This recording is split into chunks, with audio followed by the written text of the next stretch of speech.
The option to use active duty forces in a law enforcement role should only be used as a matter of last resort and only in the most urgent and dire of situations. We are not in one of those situations now.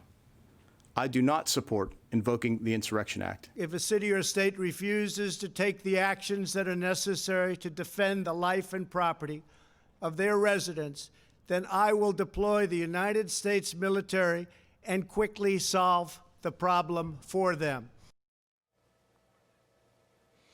Well, the Defense Secretary, Mark Esper, breaking ranks today, saying what he said to reporters this afternoon. Then late in the afternoon, reversing a decision to send some 200 active duty military that are around the Washington, D.C. area back to their home base. What now? There are reports that the White House, the administration, the president, upset with Esper. What's going to happen? Let's bring in our panel. Mo Alithi, executive director of the Georgetown Institute of Politics. Mara Liasson, national political correspondent of National Public Radio, and former White House press secretary Ari Fleischer.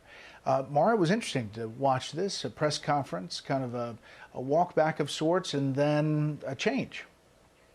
Yeah, I was stunned, actually. I wouldn't have expected the defense secretary to break with the president like this. I don't really understand what the later move to bring back those troops means, but he read from a statement. This was not off the cuff. He is breaking with the president on the Insurrection Act.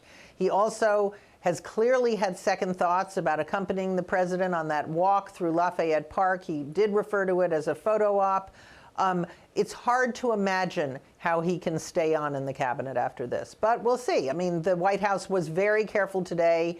Kayleigh McEnany did not say the president had faith in him, just we have to wait to see what happens.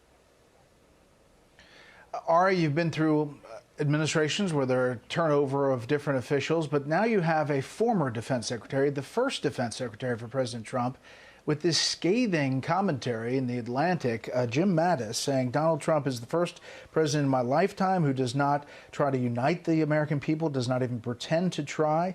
Instead, he tries to divide us. He goes on in a pretty lengthy article. Ari, what do you make of this deliberate effort, he says, of drawing the country apart? Scathing is right. I mean, that piece was very tough on the president, and it got right to the greatest fault line in our society, how divisive the president can be, how divisive the times we live in are. I think people are equally divisive back to the president.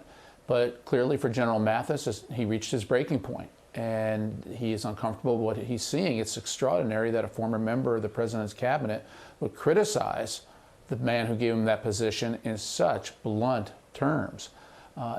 It's a sign of the trouble that the president is in. You know, you don't want to be a president where you have such great division, where you're losing former allies, especially in an election year. So I do think this is a troublesome sign of people who once supported the president. You know, the law and order pitch, the president says you have to dominate the streets, Mo. You've heard the former vice president denounce the rioting and the looting, but obviously support protesters. The president said similar words about peaceful protest, but it seems like it's kind of one versus the other now. How do you see this as we get ready for this election?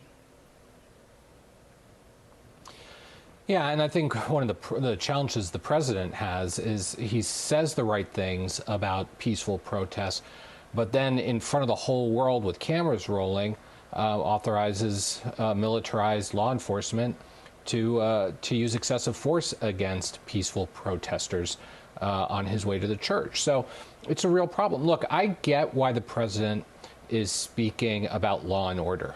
Right, I may be a Democrat, but I don't like the rioting in the streets. That needs to stop. Those people need to be fully prosecuted, but you know, not at the expense of our ability to peacefully protest. And I think where the president may be miscalculating a bit is, while the tough law and order comments he may believe can help him politically. I think there's something that's a little bit more defining right now for a lot of people, and that is chaos. That is a complete and total sense of chaos in our government, where the president is trying to deal with two incredibly difficult crises, with a pandemic and the racial trouble and the riots, two incredibly difficult situations, and can't get his hands around them, right? This seems to be getting away from our federal government, and on top of that, the economy is starting to go into free fall. So the political calculus may be that law and order works, but I think there are a lot of folks out there who are just saying, I'm done with the chaos. We need a steady hand of leadership. Well, you know, that last part, the economy going to free fall, there are positive signs that actually the job losses are less than predicted, and the market really loved that today. So there may be kind of turning the corner. Hope, we'll see how the rest of the week looks. Here is the president talking to Brian Kilmeade this morning.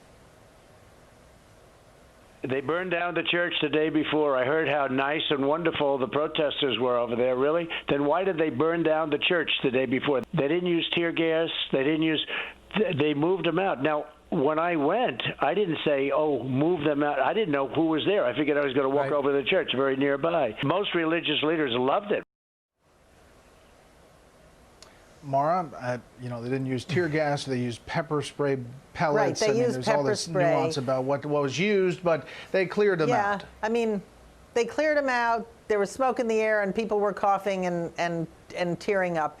Look, the president has been trying to send two messages. It's just that one is much louder than the other. The law and order message versus the healing message. He actually has a YouTube ad up today with his remarks from the space launch, which were all about healing. But you don't hear that. What you hear is the tough law and order message. In terms of religious leaders loving it, there were a lot of religious leaders who criticized it, including the religious leaders whose church that is. So, you know, the president is trying to have it both ways, and maybe it'll work. I mean, in the past, law and order messages have worked for Republicans and against Democrats when there are violent protests. But, you know, Mo made a really important point. Yeah, the president is not just the law and order president. He is the president of chaos and disruption. And that's something that people might just be exhausted by. Yeah, Ari, it was just interesting to see all of the pushback about that walk across the street. Obviously, from even the religious leaders from that church, but not a lot of talk about the burning church. We talked about that last night. Last word here.